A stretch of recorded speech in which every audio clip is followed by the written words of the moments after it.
Well, a little bit stayed. I think Everton would have been, up until the penalty they give away, Everton would have been the happier team. Chelsea don't quite look at it yet. They don't look as if... What's missing?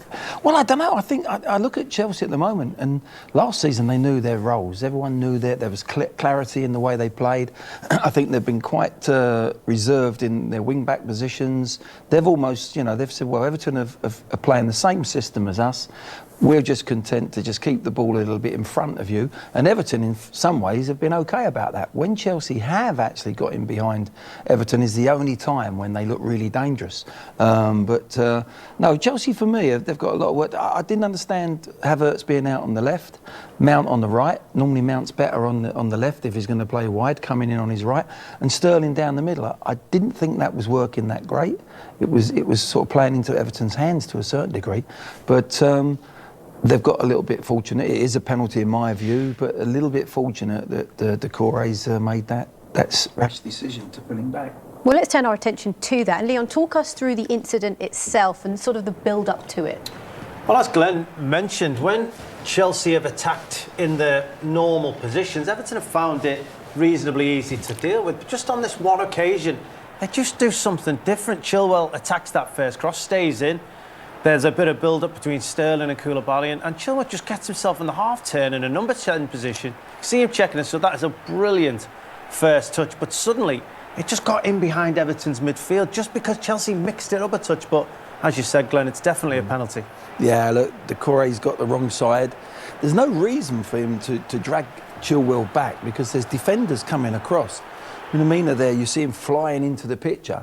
So that's where, at that moment, in that real moment, you've just got to think twice. Is there going to be a goal scored? Is he going to get a shot off? No. I've got blue shirts coming across. It was panic, wasn't it? Yeah, it was panic because he knew he didn't do his job well. He's got on the wrong side of him and he's tried to look. He's dragging him both hands as well. It's not like sometimes you're trying to doing it discreetly with one hand or away from the referee, but both hands. You put both hands on a player like that and he's going to go down. But that's the moment. I mean, it's brilliantly dispatched penalty kick. We were talking Jorginho versus Pickford in the Euros. Yeah, Pickford won that battle. It's Jorginho on this occasion. He removed the hop and the skip though, because he did that at the Euros final, didn't he? Yeah, he did, and I've seen him in the Champions League since he's missed a couple with the little skip. He surprised me. The skip wasn't there, and I was interested to see whether he was going to the little skip. And he's gone, well, no, I'm not doing that anymore. I think Jordan Pickford may have been waiting for it. Yes, and that's clever then. It is clever, and it's also clever. The next penalty they get, it might not be in this game. Now goalies are going to say, now is he going to skip or is he going to not? And that's confused them even more. It's added to the confusion for a goalie. There, it's all in one sequence. He's gone in, and my word, bottom corner as well. It was fantastic. So they took all 3 points on the opening Saturday late game of this campaign. Now it was a little bit underwhelming from both sides, we said that. But we did start the show with talking about the new signings for both sides. And Sterling, he looked like the bright spark tonight, didn't he? He did. He did a couple of nice little cameos, little turns, and he looked the best player for Chelsea, that was for sure. Probably the best outfield player on the pitch. But there's still more to come. I wasn't sure about him playing down the middle. I like to see Sterling when he's turned, faced up against defenders, running at defenders, coming inside. And for City, he was arriving in the box, off the ball. That's where he got his goals. Today, and I think at Chelsea, he was played down the middle. A lot of the times he's facing his own goal. He's coming off and the defenders... Everton were playing with a back three as well, and it allows one of those centre-backs to go in when you've got a back three and go in tight with him. So I think there's more to come from Sterling, but I think his position eventually will be in a wider position, whilst they still probably lacking a striker. We also saw Cucurella started on the bench, but he did come on. Now, he was a very late signing, wasn't he, by, what was it, midday yesterday.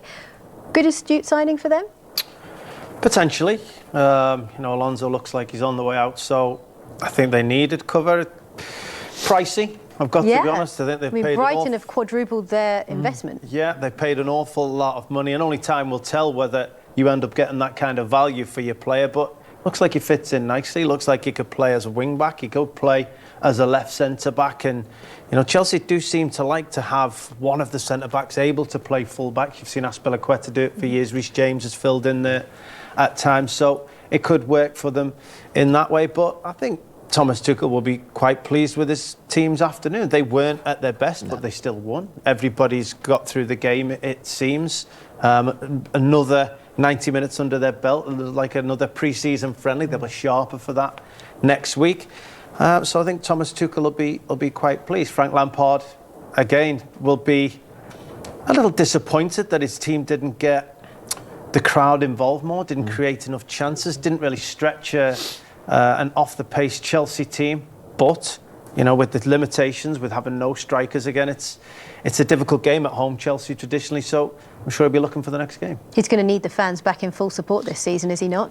He's going to need the fan support. Any manager needs that as well, particularly at Goodison, because those fans there can be one or the other. You would experience that far more than me, but as an away opponent going there as a player and a manager, you know that if you can quieten the crowd, they'll turn a little bit against, and the fear and the anxiety turns against the Everton team. Whereas if they get going, and that's where I thought they were a bit lacklustre today. I expected them, okay, try and defend deep and do all the things that they've done when they've beaten Chelsea before. That went a little bit pear-shaped with the penalty, but it was then the last 15 minutes of the game. I'm expecting the crowd up. I'm expecting Everton to throw caution to the wind. As I said at half-time, you guys defend the 1v1s. We're going to have to try and go for it. There wasn't. It was very, very lacklustre. The crowd were very calm. It wasn't like passion. A couple of long throws at the end. That was really it. That wasn't the Goodison that I know when I've ever gone there as a manager or a player. So that's where I think Frank needs that sort of help, but he needs help, more importantly, in the transfer market. They've got to get some players in. Well, let's head straight back to the ground now and hear from the Chelsea boss, Thomas Tuchel. Well, Thomas, this has not been a kind ground to Chelsea in the last few seasons. How satisfied are you to have come through that? Yeah, it's like you said, we struggled last seasons to get points here. We have the points. Well, a win is a win. It's the most important for everything. Also to get better, because we have to get better. Okay, so I was going to say, that you say a win's a win. Does that tell us the performance wasn't everything you hoped it would be? No, but I could assume that that we maybe are not on a highest level. We have players in, but they came in late. Pre-season was kind of a bit of turbulent. The last week in training was very promising. In some situations through the first half was quite good. Then the second half I think we had simply not enough movement on the ball, and with less movement, more ball losses. And it was a bit of strange second half without a rhythm for no team and interruptions, and in the end, like 10 minutes extra time, a bit strange. But we hang in, and we did what was necessary to keep a clean sheet, so there are positive things, and from there we go. So in a way, is it a classic first game of the season, just a little bit rusty? Yeah, for us, yes, and very classic that we win 1-0 with a penalty from Jorginho, also very classic. Like I said, we know we need to get better, but this first of all, a win helps the most to be open for improvement and for the atmosphere and the spirit, and this is where we go and from where we build the next step. New signings today. Sterling looked sharp first half, and yes. Koulibaly okay? Koulibaly, and then we struggled with physicality because Kouli is still a bit late and came late and lacks a bit of training. Raheem was very strong, struggled also physically in the end, and very happy with the 20 minutes from Cucurella. Was very strong and very important for us. Koulibaly came off. Was that just cramp? Yeah, cramps and yeah. Okay, so moving forward, you're linked with players in almost every area of the pitch. Well, you are linked with players in every area of the pitch. You've talked about being a team in transition. Are you looking to add? Yeah, defender, midfielder, striker? Yeah, if we can add, we add. Maybe not necessarily midfielders as a first option, but we're open for everything, and I think we can use new energy and new legs and fresh input to bring us to a new level. If not, then we will push this team, but I think we could use some more input and some more quality. We're on it, but we will not tell you. I thought you wouldn't. What does today tell you about what you might be able to achieve this season? I listened to your press comments on Friday, and you almost don't seem sure yourself. Yeah, I'm not sure myself. That's why I don't want to put pressure on us, and I don't want to, and at the same time, I don't want to lower our expectations. But giving the performance today and the quality of the match today, we do what we should do, I think, like dig in, keep quiet, stay humble, analyze this game. There's a lot of things to improve, and we have a whole weekend. And the next week we'll have one headline. This is Tottenham. Well done. Good. Thanks. Thanks, Thomas. Plenty for Tuchel to think about ahead of the next game, but let's look at the defining moment of the game, and it was this penalty incident. Leon, talk us through it all.